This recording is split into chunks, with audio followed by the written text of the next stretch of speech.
Sir నమస్కారం sir. నమస్తే. ఎన్నికల ప్రచారంలో భాగంగా అప్పుడు శిల్పారావు గారి కోసం అల్లు అర్జున్ గారు వెళ్ళడం, అభినందనలు తెలియజేయడం కోసం అప్పుడు. అది పెద్దగా రచ్చ చెప్పింది. ఎందుకంటే జనసేన తరపు నుంచి వెళ్ళకుండా ఇటు వైసీపీ తరపు నుంచి వెళ్ళడం ఏంటి అని అల్లు అర్జున్ గారు మొత్తం జనసేన ఫ్యాన్స్‌కి, ఇటు అల్లు అర్జున్ ఫ్యాన్స్‌కి ఒక వివాదం అయితే నడిచింది సార్. చాలా కాలం అలాగే కంటిన్యూ అవుతుంది ఇప్పటికి కూడా. అయితే నిన్న ఒక ఈవెంట్‌లో అల్లు అర్జున్ గారు చేసిన కామెంట్స్ మరోసారి చర్చకు దారితీశాయి. నా ఇష్టమైన వారి కోసం వెళ్తాను, నా మనసుకు నచ్చితే వెళ్తాను, వెళ్ళాలి అన్నట్టుగా ఆయన మాట్లాడారు. ఇది ఖచ్చితంగా అది శిల్పారావు గారి గురించే స్పందిస్తూ మాట్లాడారని చెప్పేసి నెట్టింత చర్చ జరుగుతుంది. మరోసారి ఇది చర్చకు దారితీసింది. అల్లు అర్జున్ గారి ఫ్యాన్స్‌కి, పవన్ కళ్యాణ్ గారి ఫ్యాన్స్‌కి మరోసారి ఆ వార్ అయితే జరుగుతుంది సార్. మీరేం చెప్తారు సార్? అంటే ఒకటి ఆ స్టేట్మెంట్‌ని ఆయన వేదిక మీద నుంచి మాట్లాడిన మాటలను యథాతథంగా తీసుకుంటే 2 విషయాలు క్లియర్‌గా అర్థమవుతాయి. అది ఆయన చెప్పినటువంటి కాంటెక్స్ట్ వేరు. ఓకే. కాకపోతే ఆ కాంటెక్స్ట్ నుంచి విడగొట్టి గనక చూస్తే 2 విషయాలు స్ఫురిస్తాయి.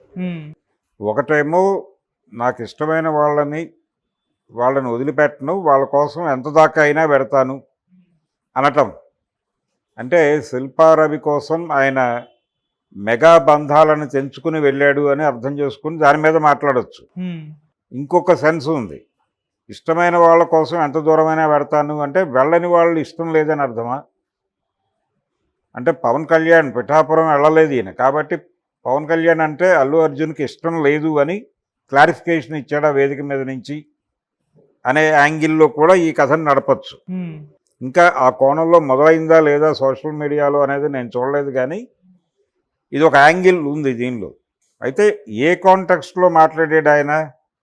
ఆ సినిమా సమర్పకురాలు అంటే మారుతీనగర్ సుబ్రహ్మణ్యం అనేటువంటి సినిమా ప్రీ రిలీజ్ ఈవెంట్ సందర్భంగా అతను హాజరయ్యాడు. ఒకవైపు పుష్ప క్లైమాక్స్ షూట్లో చాలా బిజీగా ఉండి చాలా ఇంటెన్స్గా పనిచేస్తూ ఉండగా తను వచ్చి, అంటే సుకుమార్ గారి భార్య సమర్పకురాలుగా వ్యవహరిస్తోంది ఆ సినిమాకి. కాబట్టి ఆవిడ వచ్చి రిక్వెస్ట్ చేయడంతో ఈ ప్రోగ్రాంకి రావాల్సి వచ్చింది. నేను ఇంతే, నన్ను అంటే నా మనసుకి నచ్చిన వాళ్ళు నా వాళ్ళు అనుకున్నప్పుడు నేను వాళ్ళ కోసం ఏదైనా చేస్తాను, ఎంతవరకైనా పెడతాను అన్నాడు. అంటే ఇక్కడ వరకు పరిమితం అయితే ఆ గొడవ వచ్చేది కాదు. నా వాళ్ళు అనుకున్నప్పుడు ఏమైనా చేస్తాను, ఎక్కడి దాకా అయినా పెడతాను అనే అలా మాట్లాడాల్సిన అవసరం ఉందా అక్కడ? ఆవిడకి చెప్పాల్సింది ఆల్రెడీ చెప్పేశాడు. చెప్పిన తర్వాత దాని కొనసాగింపులో ఈ అగ్రెసివ్ స్టేట్మెంట్ ఇవ్వాల్సిన నీడ్ ఉందా అని అనుకున్నప్పుడు ఇది కొంచెం కావాలని యాడ్ చేసిన స్క్రిప్ట్ లాగా అనిపించింది ప్రపంచానికి. అనిపించి దాని మీద డిస్కస్ చేస్తున్నారు. ఇది అనిపించటం కరెక్టా కాదా అనేది వేరే ఎవరి పర్సనల్ గొడవ అది. అల్లు అర్జున్ అయితే చాలా క్లియర్గా తన అభిప్రాయం అయితే ప్రకటించేశాడు. ప్రపంచం ఏదైనా చర్చించుకోమని నాకు సంబంధం లేదు అని. ఇప్పుడు జనరల్గా ఆయన ఒక మాట అనటము, అది వివాదం అవటము, దాని మీద మళ్ళీ ఎవరెవరో వచ్చి క్లారిఫికేషన్స్ ఇవ్వటం ఇలా జరుగుతోంది. అయితే ఆ వేదిక మీద నుంచి 2 విషయాలు క్లియర్గా చెప్పాడు ఆయన. ఒకటి, పుష్ప 2 అనేది డిసెంబర్ 6 గ్యారంటీగా రిలీజ్ అవుతుంది. ఓకే. అదేదో వాయిదా పడుతోంది, జనవరి గడుతుంది, మార్చి గడుతుంది అనే ఒక ప్రచారం జరుగుతోంది. అంటే అల్లు అర్జున్ ఈ డిలేని అంగీకరించలేదు, ఈ డిలే మీద ఆయన కోపంగా ఉన్నాడు, ఆ కోపంతోనే విదేశాలకు వెళ్ళిపోయాడు లాంటి కథనాలు కూడా ఉండారు. సో వాటన్నిటికీ ఒక ఫుల్ స్టాప్ పెట్టే కార్యక్రమం చేశాడు ఈ వేదిక మీద నుంచి. లేదు, డిసెంబర్ 6 మేము వస్తున్నాం, మేము చాలా కష్టపడి సినిమా తీసాం, డెఫినెట్గా మీకు నచ్చుతుంది, పెద్ద హిట్ అవుతుంది అని ఒక కాన్ఫిడెన్స్ అల్లు అర్జున్ అభిమానులకి ఇచ్చాడు. అలాగే ఇక్కడ స్పెక్యులేషన్స్ చేస్తున్నటువంటి వాళ్ళకి ఒక వార్నింగ్ కూడా ఇచ్చాడు. అది ఓకే. అయితే ఈ స్టేట్మెంట్ ఏదైతే ఆయన సుకుమార్ గారి వైఫ్ గురించి మాట్లాడింది కూల్గా చెప్పేసి క్లోజ్ చేస్తే అయిపోయేది. రెండోది, ఇక్కడ జనాలు ఇబ్బందికరంగా అభ్యంతరకరంగా ఫీల్ అవుతున్న అంశం ఏంటంటే, నేను అభిమానుల కోసం హీరోనయ్యాను అన్నాడు ఆయన.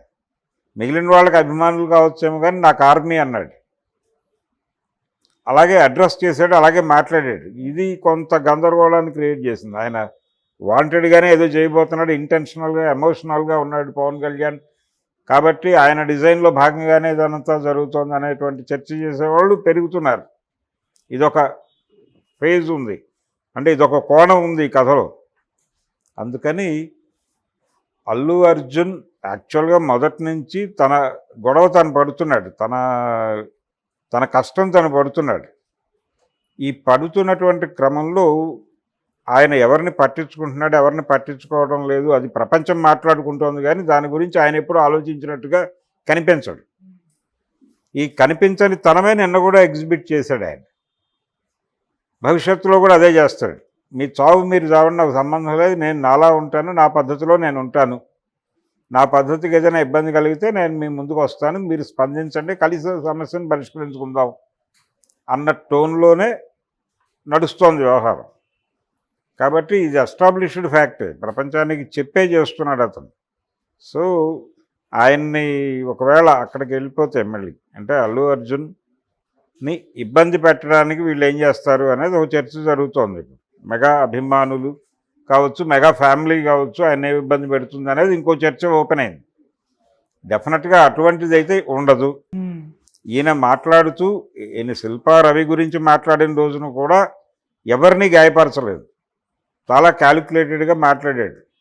ఏది మాట్లాడాలో ఆ 4 వాక్యాలు మాత్రమే మాట్లాడి వచ్చేసాడు. అంతకుమించి ఎక్కువ వెళ్ళలేదు. వెళ్ళకపోవడానికి రీజన్ ఆయనకు తెలుసు స్పష్టంగా. అయినప్పటికీ ట్రోల్ చేశారు కదా, అల్లు అరవింద్ గారిని చేశారు, అర్జున్ని చేశారు, అందరినీ చేశారు. అవును.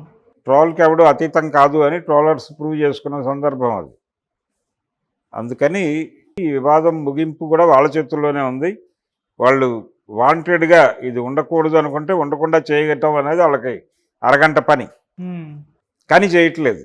ఎందుకు చేయట్లేదు అంటే దీని వెనకాల వేరే వ్యూహం ఉండొచ్చు వాళ్ళకి. అందరినీ కలుపుకుని వెళ్ళాలి అనే ఉద్దేశంతో ఇలా చేస్తున్నారా అంటే అలా చేసే ఛాన్స్ ఉంది, చేసి ఉండొచ్చు కూడా. ఓకే. అందుకని ఈ వివాదంలో ఏదైతే ఇప్పుడు మీరు మాట్లాడిన వివాదం ఉందో, వివాదము అనుకుంటే వివాదమే, వివాదం లేదు అనుకుంటే వివాదం లేదే. అంత ఒక రకమైనటువంటి బహిరంగము గోప్యము రెండింటిని మిక్స్ చేసి ఒక డ్రామా అయితే నడుస్తోంది ప్రపంచంలో. దానికి ప్రకృతి సహకరిస్తోంది. ఇది ప్రమాదం. Okay sir, thank you so much sir. Thank you.